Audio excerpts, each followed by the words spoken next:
বাংলাদেশের মার্কেটে গেমিং মনিটরের জন্য 25 থেকে 35,000 টাকা বেশ কম্পিটিটিভ একটা প্রাইস সেগমেন্ট। আর এই প্রাইস সেগমেন্টে মনিটরগুলোর স্পেসিফিকেশনও কিছুটা সিমিলার। আর এই রেঞ্জের একটু প্রিমিয়াম ক্যাটাগরি মনিটর হলো বেনকিউ মোবিয়াস EX2510। আপাতত দৃষ্টিতে এই মনিটরের স্পেসিফিকেশনসগুলো বেশ জেনেরিক মনে হলেও এটা অনেক ফিচার সমৃদ্ধ একটা মনিটর। বেনকিউ এর ক্লেম করা ফিচারগুলো অ্যাকচুয়ালি নজর কাড়ার মতোই, আর বাইরের কান্ট্রিতে এই মনিটরের ব্যাপক রকমের সুনাম রয়েছে। তাই আমার আজকে কাজ হলো এই মনিটরের যাবতীয় সকল ফিচার সহ এই মনিটরটি কেমন তা যাচাই বাছাই করা।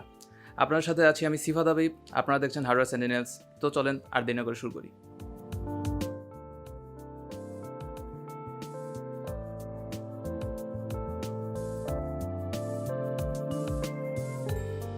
আনবক্সিং এক্সপিরিয়েন্সটা একটু হতাশ করেছে আমাকে। বক্সে কিছু ম্যানুয়াল, পাওয়ার কোড, আইও কভার আর জাস্ট একটা HDMI কেবল দেওয়া। ইয়েস, জাস্ট একটা HDMI কেবল, যেটা খুবই ডিসঅ্যাপয়েন্টিং, কারণ এই প্রাইস রেঞ্জের একটা মনিটরে ডিসপ্লে পোর্ট কেবল দেওয়া উচিত ছিল। ফার্স্টে মনিটরের লুক দিয়ে শুরু করি। এই মনিটরের লুক অন্যান্য জেনেরিক মনিটরের তুলনায় একটু অ্যাগ্রেসিভ। পিছে কিছু গেমারি প্যাটার্ন সহ দেওয়া আছে মোবিয়াসের ব্র্যান্ডিং, এটা দেখতে মোটেও খারাপ লাগে না। আর ফ্রন্টের লুকও বেশ মিনিমাল, শুধু মনিটরের স্ট্যান্ডটাই একটু স্ট্যান্ড আউট করছে। গেরে গেরে ওকে, স্ট্যান্ডটা মেইনলি সিলভার ফিনিশের, দেখতে মেটাল মনে হলো মেটাল বেজের ওপর প্লাস্টিকের শ্রাউড দেওয়া, সাথে রাবারের যেই স্ট্রাইপটা আছে সেটাতে অরেঞ্জ অ্যাকসেন্ট দেওয়া। দেখতে ইউনিক হলেও এরকম ডিজাইন প্যাটার্ন যে কোনো থিমের বিল্ডের সাথে কত দূর যাবে সেই বিষয়ে আমার ডাউট আছে। এর চেয়ে নিউট্রাল কালার টোনটাই বেশি প্রেফারেবল, কারণ সেটা যে কোনো বিল্ডের সাথেই মানায়। তবে বিল্ড কোয়ালিটিতে বেনকিউ আসলে কোনো ছাড় দেয়নি। 5.6 কেজির এই মনিটরে তেমন ওয়াবল নেই বললেই চলে। স্ট্যান্ড সহ ওভারঅল বিল্ড কোয়ালিটি বেশ স্ট্রং লেগেছে। আর অ্যাডজাস্টেবিলিটিতেও কোনো কমতি নেই। উপরে নিচে টিল করতে পারবেন, সাইডে ঘোরাতে পারবেন, আর হাইট অ্যাডজাস্ট করতে পারবেন। সাথে ভেসা মাউন্ট সাপোর্টও আছে। একটা আইও কভার দেওয়া রয়েছে পিছে কেবলগুলো হাইড করার জন্য, আর স্ট্যান্ডের মধ্যে কেবল রাউটিং হোল আছে। সো ওভারঅল বিল্ড আর অ্যাডজাস্টেবিলিটি নিয়ে আমি কোনো রকমের অবজেকশন দেখছি না।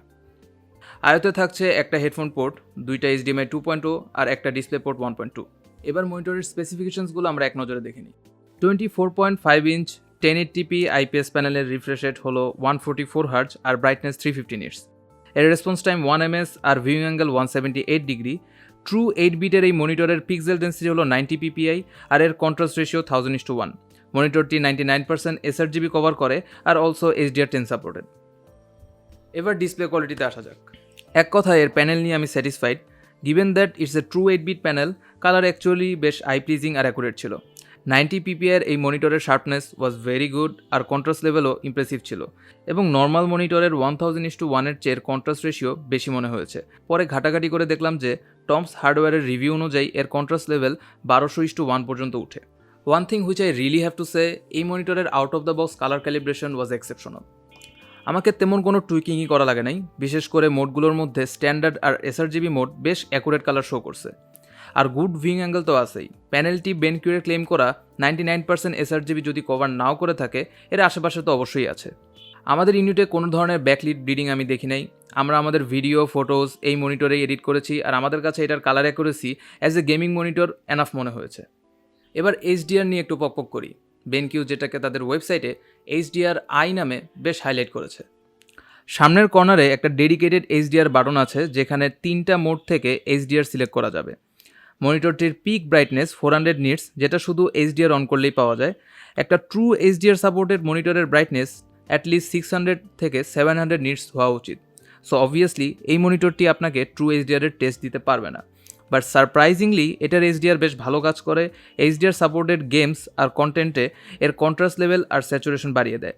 আর বাজেট HDR মনিটরগুলোর মতো এটা ওভার এক্সপোজও করে না, হুইচ ইজ ইমপ্রেসিভ। আর আমার মতে HDR অপশনগুলোর মধ্যে শুধুমাত্র HDR অপশনটাই বেশ ভালো রেজাল্ট দেয়, আর নন HDR কন্টেন্টগুলোতে HDR-i ইমুলেটেড HDR হিসেবে কাজ করে। সো বলাই যায় আপাত দৃষ্টিতে HDR-i একটা মার্কেটিং গিমিক মনে হলেও it turns out to be a really good feature. মনিটরটি FreeSync premium supported. Officially G-Sync সাপোর্টের কথা না বলা থাকলেও G-Sync কম্প্যাটেবল। এই মনিটরের এক্সট্রা ফিচার হিসেবে আরও আছে speaker.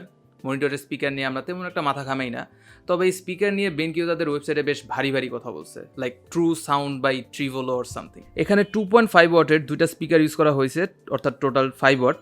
Speaker sound quality average মনিটরের স্পিকারের চেয়ে অনেকটাই ভালো, বেশ ক্লিয়ার আর মোটামুটি লাউড সাউন্ড পাওয়া যায়। ফুল ভলিউমে ডিস্টরশন নাই। ওভারঅল আমি বলবো as a monitor speaker it's actually good.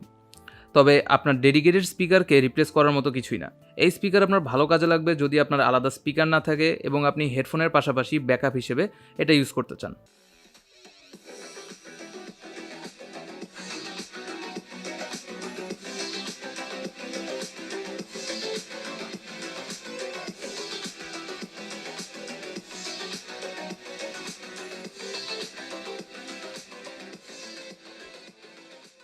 মনিটরের back সাইডে 2টা বাটন আর একটা জয়স্টিক বাটন আছে।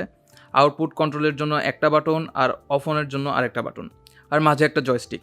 জয়স্টিকটা দিয়েই মূলত ফুল মেনু নেভিগেট করা যায়। এখানে বেশ ভালো রকমের কাস্টমাইজের অপশন দেওয়া আছে। মনিটরের ওভারঅল গেমিং এক্সপিরিয়েন্স আমি বলবো up to the mark. 1ms response time, excellent panel quality আর 144 hertz refresh rate really makes the difference. যদিও একটা কথা অবশ্যই উঠে আসে যে এর চেয়ে কম দামে 165 হার্জ অথবা 170 হার্জ রিফ্রেশ রেটের মনিটর অ্যাভেলেবল, তবে সেগুলো আইপিএস প্যানেল না। আর বেনকিউ একটা ইমপ্রেসিভ প্যানেল সহ অন্যান্য এক্সট্রা ফিচার্স দিয়ে সেটা কম্পেনসেট করার ট্রাইও করছে। বেনকিউর ক্লেম অনুযায়ী এই মনিটরের রেসপন্স টাইম 1ms, যেটা বেশিরভাগ ক্ষেত্রেই একটা মার্কেটিং গেমিং বলা চলে। আমার টেস্টিং আর গেমিং এক্সপিরিয়েন্স অনুযায়ী এর রেসপন্স টাইম অ্যাকুরেট আর ফাস্ট ছিল, আর আমি বলবো সেটা ক্লেম করা রেসপন্স টাইমের বেশ কাছাকাছিই ছিল, হুইচ ইজ অ্যাকচুয়ালি ইমপ্রেসিভ। মনিটরে বেনকিউর এক্সক্লুসিভ ফিচার এএমএ ইনক্লুড করা হয়েছে, যেটা কঠিন ভাষায় বললে অ্যাডভান্সড মোশন এক্সেলারেশন আর সহজ ভাষায় বললে ওভারড্রাইভ। এই ফিচারটা মূলত রেসপন্স টাইম ইমপ্রুভ করার সাথে সাথে মনিটরের ঘোস্টিং কমানোর ট্রাই করে। আরও একটা ফিচার ইনক্লুড করা হয়েছে, সেটা হলো ব্লার রিডাকশন। আপাত দৃষ্টিতে এটা গিমিক মনে হলেও এটা অ্যাকচুয়ালি কাজ করে, আর এই দুটো ফিচার অন করে গেম খেললে বেটার গেমিং এক্সপিরিয়েন্স আর ক্লেইমড রেসপন্স টাইমের কাছাকাছি রেজাল্ট পাওয়া যায়। ব্ল্যাক ইকুয়ালাইজার জিনিসটাও বেশ ভালো কাজ করে, ডার্ক এরিয়াগুলোতে এক্সপোজার বাড়িয়ে দেয় যাতে করে কম্পিটিটিভ গেমিংয়ে অ্যাডভান্টেজ পাওয়া যায়। তবে কালার অনেক ওয়াশড আউট হয়ে যায়, এবং সেই ক্ষেত্রে এখানে আরেকটা ফিচার অ্যাড করা হয়েছে, সেটা হলো কালার ভাইব্রেন্স, যেটা ওভারঅল মনিটরের কালার স্যাচুরেটেড করে ফেলে। Overall it's a really good 144 hertz 1080p gaming monitor with some impressive features. এই মনিটরের প্রাইস বাইরের কান্ট্রিতে $250, which is a good deal to be honest.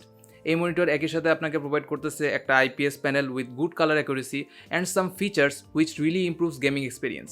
So overall এটা বেশ ভালো একটা প্যাকেজ। কিন্তু প্রবলেমটা এসে দাঁড়ায় আমাদের দেশের প্রাইসিংয়ে। এই মনিটরের রিটেল প্রাইস নির্ধারণ করা হয়েছে 34,500 টাকা, আর এর 27 ইঞ্চ ভার্সন অর্থাৎ EX2710 প্রাইস নির্ধারণ করা হয়েছে 37,500 টাকা। এই দুটো মনিটরেরই প্রাইস বাংলাদেশের মার্কেটে অন্যান্য এই রেঞ্জের মনিটরের চেয়ে অবভিয়াসলি বেশি। যদি এই মনিটরের প্রাইস 30,000 টাকার আশেপাশে হতো, তাহলে এটা এই প্রাইস রেঞ্জে একটা বেশ কম্পেলিং চয়েস হতো এবং one of the best deal হতো। এখন এই মনিটরের যাবতীয় ফিচার বিবেচনা করে মনিটরটি আপনারা কিনবেন কিনা সেটা আমাদের কমেন্ট সেকশনে জানাতে পারেন। আজকের মতো এই পর্যন্তই। ভিডিও রিলেটেড কোনো কোয়েশ্চেন থাকলে আমাদের কমেন্ট সেকশনে জানাতে পারেন, আর ভিডিওটি ভালো লেগে থাকলে please like the video, also subscribe to our channel. That's it for today, signing out.